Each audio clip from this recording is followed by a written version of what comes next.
आप ये कबूल कर लें कि आपके प्रधानमंत्री जी कमजोर हैं, और अगर आप ये मानते हैं कि आपके प्रधानमंत्री की छाती 56 इंच की है, तो उस 56 इंच के व्यक्ति से कहिए कि हमारी इस मांग को 90 अनुसूची के अंदर डाल के हमें हमारा अधिकार दे। ये कौम अपनी मांग के लिए या तो मर जाएगी या मार देगी, लेकिन अब इनके सामने हाथ नहीं फैलाएगी। अगर अब भी मौका है, आज सत्ता आपके पास है, कलम आपके पास है, कुर्सी आपके पास है, पावर आपके पास है, हमारा अधिकार हमारे को दे दो। हमारी माओं को, हमारी बहनों को, विधवा और उनकी कोख उजाड़ने का काम आपने किया। हमारे हाथ में कलम है, आप बार बार बंदूक पकड़ते हो।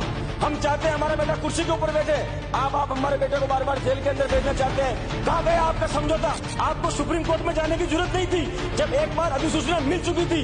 बैठ जाओ, अकेले बोलो। जिस दिन आपकी बहन विधवा होगी, जिस दिन आपकी पड़ोसी के अंदर जो माँ रहती है उसकी कोख सुनी होगी, उस दिन आपको इस दर्द का एहसास होगा। आप हमारी कौम से खिलवाड़ करने का काम मत करिए। इस कौम ने अपना वैभव खो दिया इस देश के लिए, आप उस कौम को मजाक बनाना चाहते हैं। हम जेल जाने से डरते हैं, ना हम मुकदमों से डरते हैं और ना मरने से डरते हैं, लेकिन हम वादा खिलाफी से डरते हैं, क्योंकि हम पन्ना दार के वंशज हैं, जिसने अपने बेटे की गर्दन कटा दी, लेकिन जिसका अन्न खाया था उससे वादा खिलाफी नहीं करी थी। इसलिए मैं आपसे कह रहा हूं कि हमसे वादा खिलाफी मत करो। अगर हमसे वादा खिलाफी करोगे तो आपका पता भी नहीं लगेगा। आपके सामने हाथ नहीं फैलाना चाहते।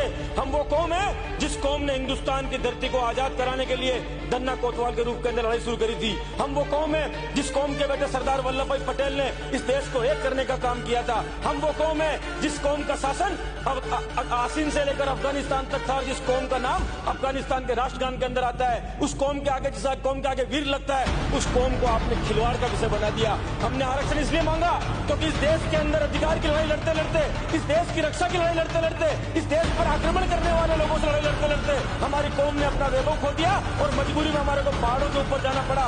और पहाड़ों के ऊपर जाने के बाद जब ये पूरी देश और दुनिया आगे बढ़ गई और हमारी कौम इस दुनिया के साथ कदम बनाने के अंदर पीछे रह गई, तब हमारा बेटा भी कलेक्टर बनना चाहिए, हमारा बेटा भी एसपी बनना चाहिए, हमारे बेटे के हाथ में भी कलम आनी चाहिए, और उस कलम के माध्यम से वो 36 कौम की सेवा करने का काम करे। लेकिन उसके बदले में आपने क्या दिया?